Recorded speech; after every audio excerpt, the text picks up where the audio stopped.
시청자 여러분 안녕하십니까?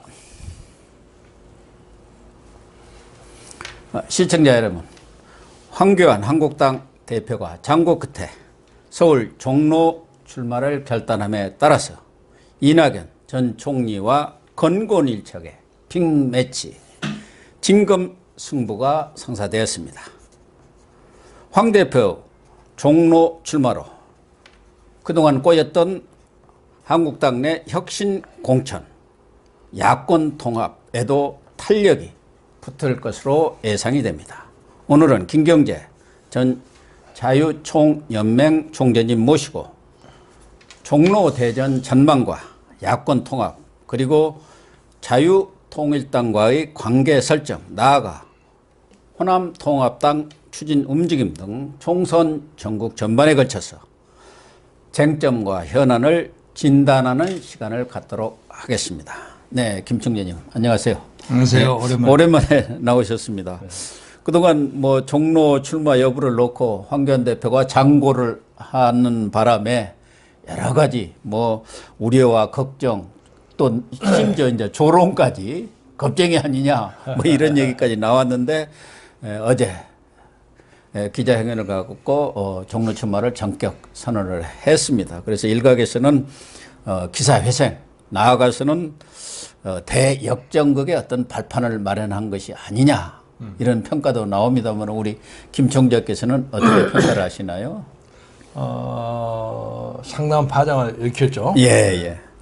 밤새 아주 빅뉴스가 됐는데 조금 떼내진 감이 좀 있습니다. 네, 만시지탄인 감이 좀 있어요. 그런데 좀 빨리 했으면 오히려 더 나았을 뻔했다 하는 생각이 드는데 만시지탄의 주요한 이유로는 황교안 대표 경우에는 끌고 오다가 극적인 것을 하나 때린다는 그런 전략적인 배려도 있을 수 있었는데 그것이 연기를 너무 지나치게 연기를 해가지고 사람들이 실망을 많이 했어요. 그러나 뭐 그만큼 한 것은 잘했다고 생각하는데 제가 만시지탄이라고 봤던 것은 이정현 전 새누리당 대표가 출마를 선언했어요. 네, 그랬습니다. 그러니까 황교안 대표가 먼저 했으면 이정현이가 안 할 수도 있단 말이야. 예, 맞아요. 그러면 진짜 두 개가 딱 붙을 수가 있는데 이게 상당한 그 표심의 향방에 중요한 변수가 되지 않는가. 그게 좀 아쉬워요. 근데 재밌는 것은 이 세 사람을 보면 황교안과 이낙연은 총리로서 동점이 있고 또 이낙연과 이정현은 호남 동의가 있고 그리고 황교안과 이정현이는 대표의 정성이 있어요. 예, 그러네요. 세 가지의 재밌네요. 변수가 겹쳐 있어요. 그래서 예를 들면 이낙연과 이정현의 경우에는 종로의 호남표를 분산시키는 효과가 있습니다. 그렇겠네요. 네? 이정현 뭐 어차피 호남표가 그렇죠. 상당 부분 이정현한테로 갈 테니까 이낙연 전 총리 입장에서 보면은 표를 깨먹는 셈이 되네요. 그리고 이정현과 황교안은 거기에 있는 보수표를 깨는 효과가 있어요. 그렇죠. 그러니까 이게 어떻게 셈법이 될지 아직 모르겠어요. 그런데 그런 의미에서 이정현 전 대표가 의원이 안 나왔더라면 황교안 대 이낙연이가 딱 그냥 정면 승부가 됐는데 앞으로 두고 봐야 되겠지만 종로는 호남표가 꽤 있습니다. 그렇죠. 창신동 근처하고 부암동 근처에 서민들이 좀 있는데 호남표가 요새 많이 분산된 걸로 압니다. 왜냐면 거기에 창신동에가 아파트가 많이 서가지고 다 재개발을 해버렸습니다. 서민들이 다 가버렸어요. 완전히 달라져 버렸다고 그러더라고요. 상점 몇 개 됐다고 제가 들었습니다. 사람 좀 있겠죠. 그래서 호남표에 지금 배분이 어떻게 되는지 잘 모르겠고요. 주로 종로의 중심부라고 하는 제동이라든가 안국동 이 근처에 중산층 그런 사람들은 아무래도 좀 보수 지향적이 아닐까. 그러면서는 황교안 쪽이 좀 유리하다고 보고. 그래서 앞으로 이것이 향방이 어떻게 될지 모르겠어요. 개인적으로는 이낙연은 선거의 명수입니다. 지금 사선 의원 한 데다가 도지사를 두 번이나 했죠? 한 번 했을 거예요. 한 번 했나요? 한 번 했고 또 동아일보라는 배경이 있고 그렇죠. 주일대사 그래서 일본의 전문가고 그런 게 있고 황교안은 그 먼저 총리를 해서 법조인으로서는 정평이 있고 또 이낙연과 황교안은 다 자기 다니던 대학교가 다 종로에 있습니다. 그렇죠. 그것도 문제. 이정현은 아니고. 그런데 이 이정현이라는 사나이는 굉장한 선거운동가입니다. 진짜 보통이 뭐 아닙니다. 바닥을 빡빡빡빡 기죠. 그래서 그 선거 바닥이 어떻게 될지 몰라요. 그런 의미에서 황교안은 선거에서는 초심자거든요. 예. 그래서 뭐 자기가 뭐 백척간두에 서 있는 뭐 심정으로 한다고 하는데 진짜 그 표현에 어울릴 만큼 죽게 하면 까무라치기로 열심히 뛰어야 될 겁니다. 그렇죠. 그러니까 지금까지 했던 그 진중하고 냉청하고 아주 깔끔한 그런 신사 이미지, 법권의 이미지는 선거에 안 맞습니다. 네, 그렇죠. 그래서 네. 굉장한 그 변신이 필요하리라고 그렇게 생각하는데 하여간 종로가 역대로 그 재미있는 그 사연들이 많은데 우리 김 총재님이 총회에 출마를 하셨었잖아요. 예, 제가 김 총재님 그 선거 나오셨고 유세할 때 어디 그러셨어요? 학교에서 유세할 때 제가 가서 보고 아주 감동을 받았습니다. 그때 어떻게 저렇게 말을 잘하는 아이고, 분이 무슨 계시나 그런 생각을 그때 했었거든요. 소견 발표가 3번 있었는데 예. 그 효제 그때는 합동 유세라는 게 있었죠. 합동유세. 그런데 고 박사가 오셨던 데가 2번째예요. 그럼 효제 공개인데 그때 지나고 나니까 김경재가 될지도 모른다는 소문이 확 돌았어요. 예. 여론이 참 묘합니다.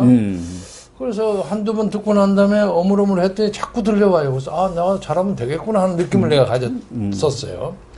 그런데 저는 거기 가기 전에 1988년에 예. 미국에서 오자마자 평화민주당을 창당했던 김대중 총재를 위해서 개인을 희생하는 자세를 가졌어요. 제가 강남을 출마를 했어요. 맞아요. 네, 강남을 출마했는데 우선 16년간 외국에 살다가 여기 와서 갑작스럽게 국회의원이 되는 게 좀 건방지다는 생각도 들었고 네, 네. 그때만 해도 벌써 전두환의 중앙정보부 합동수사본부 항상 저를 좀 벼르고 있었고 네, 그래서 그 정보를 입수한 당시에 김대중 총재가 자네 잘못하면 재패하네 해서 자기 집에 살게 했어요. 네. 그래서 제가 소위 입주특보입니다.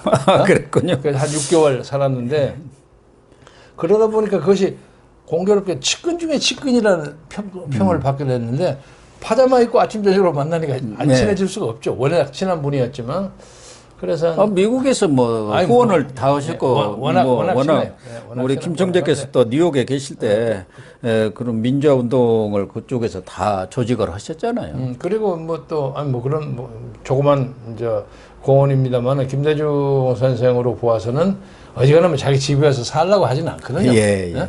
네? 자기 아들처럼 생각했어요. 어디 가면 김경재는 나의 정치적 아들이다 하고 네. 몇십 번 얘기를 할 정도고 그랬는데 그때 평화민주당을 만들게 됐어요. 야권이 분열돼 가지고 평화민주당을 하니까 후보자를 채울 수가 없는 거예요. 그러니까 김영삼하고 개입이 안 되잖아요. 여기는 굉장히 의원이 적고 저기는 많고. 예, 그거는 통일민주당, 이거는 평화민주당. 그런데 여기는 아주 촌스럽고 부닥다리처럼 보였는데 서울 시내에 약간 호남표가 있다고 되는 지역에는 출마자가 있지만 강남은 아무도 나오는 사람이 없는 거예요. 예. 강남 갑을, 서초 갑을 이 네 구를 더군다나 호남 당으로 평민당은 되죠. 그랬는데 뭐 강남은 나가봤자 뭐 택도 없는 거죠. 그런데 그 중에서 강남 갑구가 7.6%로 호남이 제일 적은데요. 네. 그러니까 서울 시내 유일하게 한 자릿수 호남인이 사는 데입니다. 예. 그래서 저는 약간 그때 김영욱 회고록의 저자 박사월이라는 것으로 약간의 유명세가 있었어요. 그렇죠. 그래서 이제 친구들이 이런저런 얘기를 하면서 호남 유권자 많은데 쫓아갈 것이 아니라 차라리 김대중을 위해서 그 희생터를 하나 쳐라. 예. 그래서 제가 강남을 갔는데 그러셨군요. 근데 많은 사람들은 그걸 또 오해해요. 저가 건방지게 지가 강남에 건방지게 나간다 이런 사람들인데 비난이 어디든지 무슨 일에 그런 비난이 따르게 마련이니까 그냥 그렇게 생각하고 그런데 강남 올 서초 가보를 채울 수가 없어요. 그래서 제가 그 어거지로 채웠어요. 그리고 그 중에서 제일 좋은 게 그나마 서초 울구입니다. 예, 예. 근데 서초 울구는 내 잘 아는 김도경이가 거기를 나가게 돼요. 김덕용. 예. 예. 거기가 호남이 제일 머리 많아요. 허여신 분. 허해졌죠.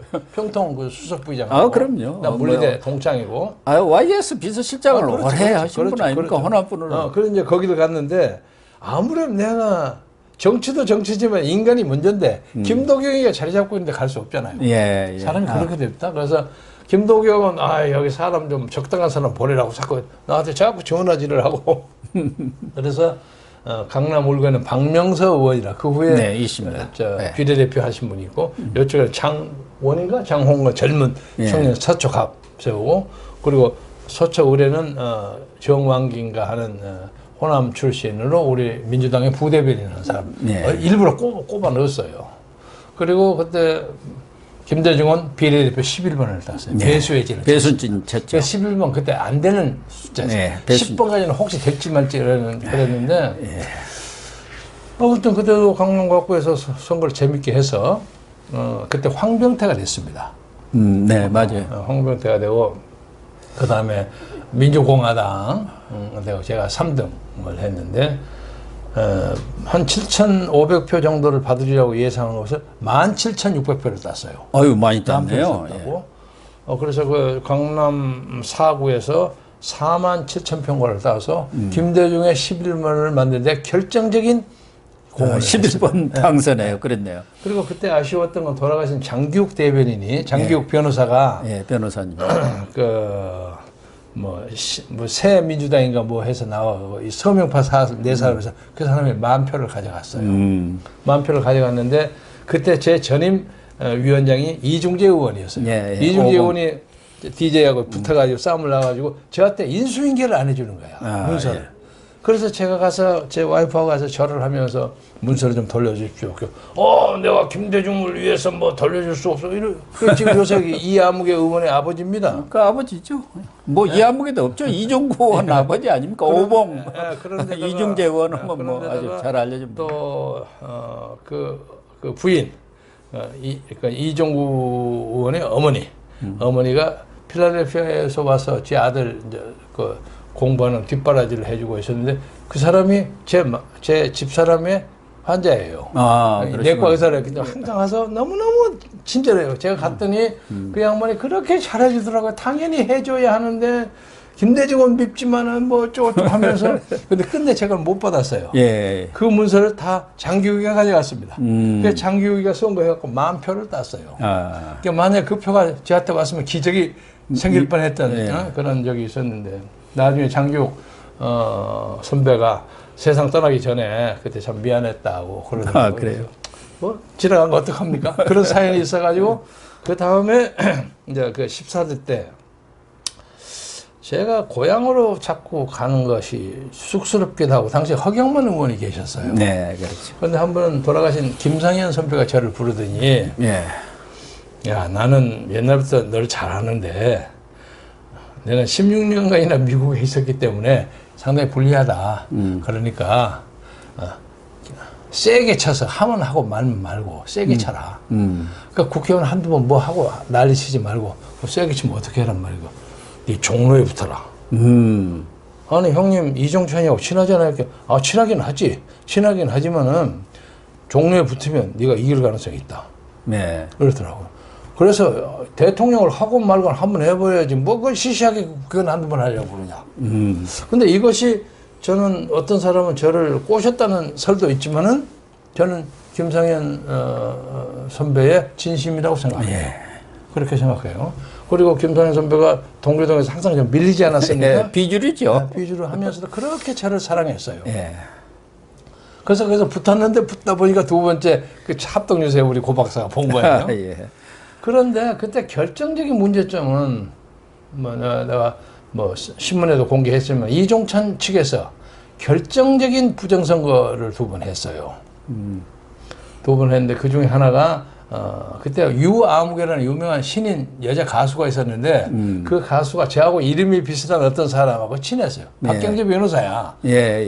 항상 좀 시끄러웠잖아요. 예. 그런데 그 박경재를 김경재로 만들어가고 스캔들을 찍은 B를 10만 장을 찍었어요.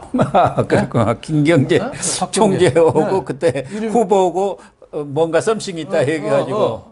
그런데 박경재하고 김경재는 MBC 방송을 같이 1년 했어요. 그때 세 사람인데 그 중에 하나가 또 조갑재입니다. 예. 박경재 사회, 김경재, 조갑재가 1년 동안 MBC 라디오를 1년 한 적이 있어요. 친해요, 우리가. 그리고 박경재 변호사는 또 유펜, 저하고 같은 대학에 로스쿨 다니면서. 그런데 B를 보니까 황당하죠. 그래서 이제 당시에 평화민주당 그 날쌘 청년당원 있죠. 예. 얘들이 동원해서 그걸 잡아냈어요.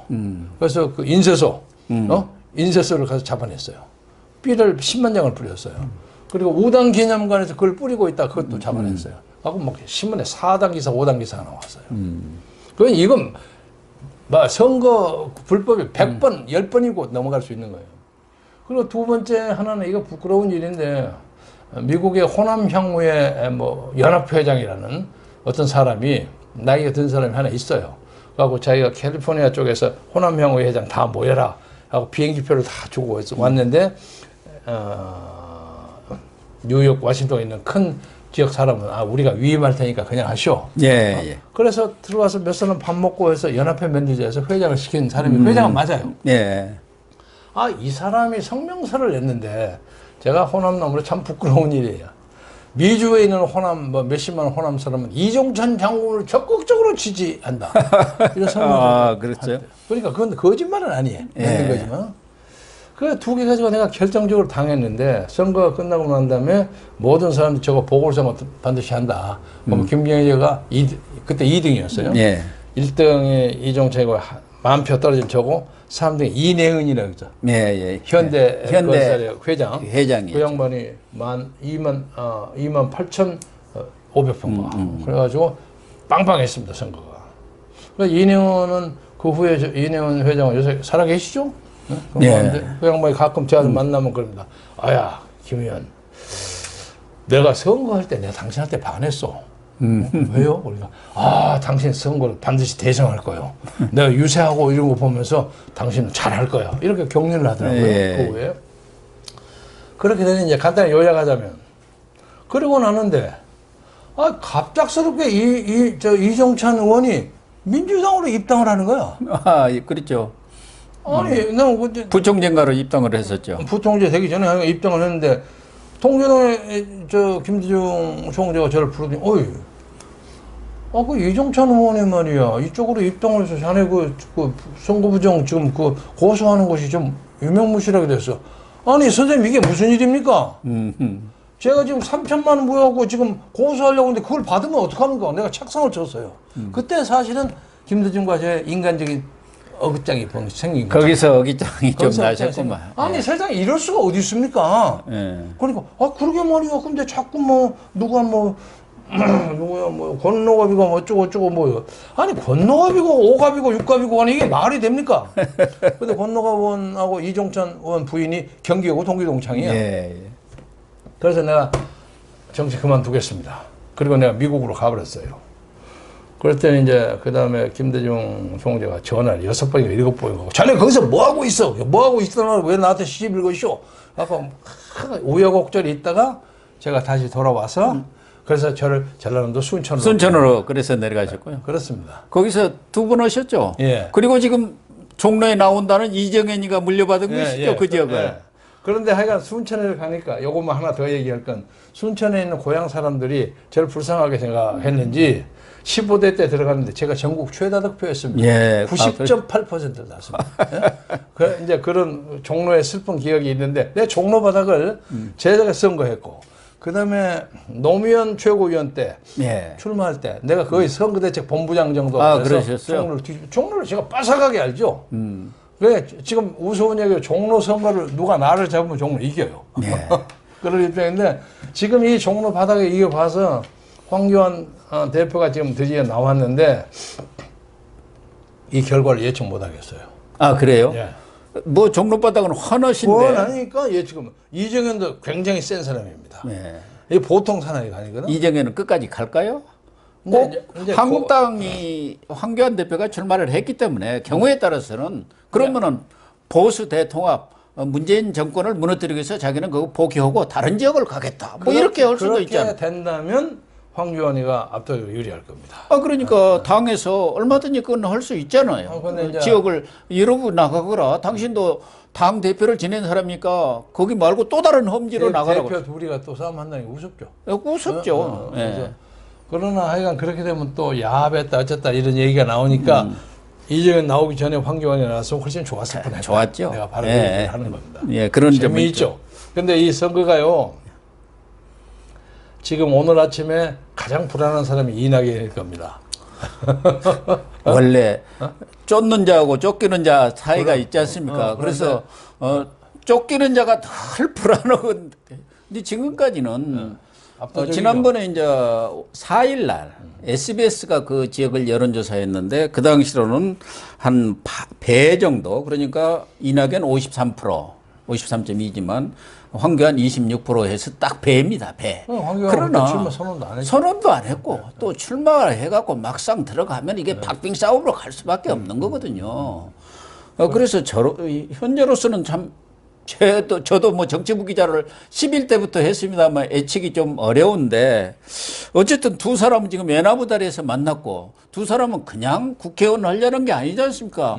지금 대권을 놓고 어떻게 보면 여기서 이기느냐 지느냐에 따라서 첩첩산중으로 가느냐 아니면 탄탄대로로 가느냐 양자택일에 있는 거예요. 황교안의 고등학교 모교가 또 여기 있잖아요. 경기도에 나왔죠. 거기 성균관에 나왔지 않습니까? 두 개나 모교가 있고 이낙연은 서울법대를 나왔다. 예. 시골 좋은 놈이 와서 한 거니까 좀 다르고. 그리고 또 종로 바닥에 동아일보가 또 있잖아요. 예. 그러니까 여러 가지 복합적인 것이 벌어져서 이제 문제는 당사자들의 정치적 천분, 재능에 대해서 좌우될 거라고 생각합니다. 아마 저 토론 같은 게 많이 벌어질 겁니다. 그렇겠죠. 쟁점 지역이니까. 모든 포커스가 지금 종로로 쏠리고 종로의 바람이 이제 수도권 전국적으로 퍼질 거 아닙니까? 뭐 민주당도 마찬가지고 한국당도 마찬가지일 거예요. 그거가 전국 선거가 되는 거예요. 진앙지가 되는 거예요. 바람에. 근데 이낙연이가 노련하거든. 노련하죠. 그래서 목소리 좋기는 두 분 다 좋습니다. 이낙연도 착 깔아서 얘기하면은 사람이 반해요. 또 황교안 대표님 목소리는 뭐 넘버원 아닙니까? 이건 뭐 누구 장단점을 따지기는 미안하고 만만치 않아요. 만만치 않은데 하여간 쫓기는 사람이 더 불안하다니까 이낙연은 이제 두고 봐야 되겠죠. 누가 실수를 덜 하느냐 하는 문제가 있고 또 당으로서의 이미지가 문제인데 이낙연에서 이제 약점이 있다면 뒤에 있는 문재인 정부가 워낙 엉망이거든. 어쨌든 정권 심판이 나가니까 공동 책임론을 들고 나오지 않겠습니까? 당연하죠. 문재인 실정이 있는데 거기에 총리를 했으니까. 당연하죠. 그것이 이제 문재인 정부가 워낙 엉망이 되고 요새 그 울산 사건 때문에 곤두박질을 치고 있다는 것이 굉장히 불리하기 거기다 때문에 지금 사실은 신종 코로나 바이러스 이것도 그렇죠. 아주 학제입니다. 그래서 경우에 따라서는 이낙연이가 이 정부를 비판하는 경우도 덜어 생길 겁니다. 그런 경우는 많이 그래요. 예를 노태우 나와서 전두환 잡잖아요. 그런 것처럼. 뭐 정권에서도 양해를 할 수밖에 없잖아요. 좀 비판은. 모른 척 하겠죠. 노 코멘트 하겠죠. 요새 정부가 청와대가 잘 쓰는 방법이죠. 그 문제에 대해서는 우리는 입장이 없다. 맞아요. 수가 있고. 아주 재밌는 얘기가 되겠는데 저는 이 정권이 그냥 단순하게 그냥 정권 연장의 차원에서 이 선거를 하는 게 아니라 우리 사회의 체제를 근본적으로 바꾸려고 하는 시도가 있단 말이에요. 체제 변경의 위기가 있기 때문에 이 문제에 대해서 황교안 후보가 그걸 잘 제기를 하면 황교안은 예를 들면 통진당 해산이라든가 이런 문제에 대한 그 나름대로 공헌이 있단 말이에요. 그러니까 그것을 잘 살리면 정책 선전에서는 혹시 말솜씨에서는 좀 떨어질지 모르지만은 충분히 의세를 잡을 수 있으리라고 생각하는데 문제는 여기도 문제가 있어요. 자유한국당이 과연 야권을 통합했느냐? 이 문제가 있어요. 유승민을 어떻게 오늘 뭐 내일 모레 만난다고 뭐 금명간 만날 모양이에요. 유승민을 어떻게 해결하느냐? 저는 어떻게 될 것 같습니까? 유승민도 그동안 이제 선거연대 얘기하다가 당 소속 의원들도 그건 통합으로 이미 열차가 떠났는데 좀 말이 안 된다는 얘기가 있고 또 황교안 대표가 다른 지역을 선택한다든가 불출마를 선택했으면은 뭐 그런 얘기를 할 수 있는데 지금 종로를 딱 걸고 온몸으로 한번 싸운다는 그런 각오를 죽기 아니면 까무러치기다 사직생이다 이런 각오로 달려드는데 통합 열차를 안 타기는 좀 어려운 거 아닌가요? 그러나 나는 생각이 좀 달라요. 나는 황교안이가 전체 생략합니다. 유승민과의 통합을 얘기할 때 원천적으로 반대했어요. 예, 좀 반대하시는 편이었죠. 이게 말이 안 되는 게 통합은 자기들하고 전혀 체질이 다른 사람이 예를 들면 DJ가 JP를 잡았다거나 예. 뭐 아니면 YS가 그냥 호랑이 잡기 위해서 호랑이 굴로 들어갔다거나 이런 정치적인 딜이면 모르지만 어떤 사건을 가지고 당에서 왈가왈부 하다가 자기들이 보따리 싸가고 나갔어. 나가서 거기 가서 가게를 차려서 뭐 해보려는 게 잘 안 돼. 그러니까 다시 보따리 싸고 들어오는 사람들이 무슨 당 이름을 붙여서 통합을 합니까? 원칙적으로. 그리고 유승민이라는 사람이 가지는 정치적 과오는 제가 여기서 얘기 안 하겠습니다만은 우선 하여간 둘이가 붙으면 나는 자유민주주의에도 역행할 뿐만 아니라 자유한국당에게도 유황불이 된다고 생각해요. 유시황씨. 그런 생각은 아직 변함이 없습니다. 그러니까 오히려 이번에 무슨 어떤 회동이 있을지 모르지만 회동을 통해서 이번에 유승민을 깨끗이 빠져주는 것이 자유한국당의 사는 길이라고 봐요. 그런데 아마 뭐 다른 것을 벌일지도 모르고 황교안의 경우도 또 쌓아 안으려고 하는지도 모르겠지만 제가 황교안을 몇 차례 만나서 대담하고 하는 그런 결과의 느낌은 유승민을 적극적으로 받아줘서는 이익이 안 된다고 보고 있는 걸로 생각하고 있습니다. 생각이 틀릴 수 있습니다. 그리고 오늘 아침 보니까 뭐 누구야 김무성이도 자기는 뭐 여수나 뭐 광주나 아무데나 나가겠다 이러고 나왔더라고요. 그러니까 야권 통합도 문재인 정권과의 그런 싸움이라고 한다면은 어디든지 가리지 않고 나가서 목소리를 내겠다 그런 거 아니겠습니까? 이번 총선은 그런 단순한 정당 간의 어떤 대결이 아니라 한국의 대한민국의 정체성을 지키느냐 안 지키느냐 이런 아주 큰 싸움이기 때문에 뭐 김무성도 그런 뜻에 나는 뭐 동참을 하겠다 그런 뜻 아니겠어요? 유승민보다는 좀 더 결이 높은 사람으로 평가를 합니다만은 그러나 김무성은 오늘 이 시점에서 제 얘기를 드리자면 자기가 야권 통합과 체제 유지를 위해서 어디든지 험지를 불사하겠다 하는 얘기는 그런 정치적 경륜과 포부를 발표하기 전에 자기가 지난 몇 년 동안 해왔던 것에 대한 절절한 반성과 사죄가 성결돼야 합니다. 자기가 지금 오늘로 1040 며칠을 감옥소에 있는 박근혜 전 대통령에 대해서 인간으로서 할 수 없는 정치적 배신을 했으면서도 그 문제에 대해서 아무 말도 안 하는데 험지를 가든 말든 무슨 소용이 있습니까? 나는 이것을 꼭 얘기하고 싶어요. 그래서 김무성이가 뭐 여수나 광주를 간다는 건 좋아요. 그러나 가기 전에 그거 사과하고 와라 이거야. 그러면 표도 더 딸 겁니다. 내가 보기에는. 그래도 유승민도 차라리 그렇다면 유승민 광주고 김무성은 여수 가라 이거예요. 유승민도 저는 뭐 늘 주장을 했습니다만 하나는 백의종거나 하든가 이번에 좀 쉬고 아니면은 대구를 떠나서 수도권 서울에 험지로 와가지고 같이 말하자면 황교안, 홍준표 또 김태우 다 올라와서 서울에서 협공은 작전을 펴야 이게 시너지가 나지 않겠느냐 그런 생각. 그런 얘기는 종로를 선택한 황교안 후보가 얘기할 수 있는 발언이야.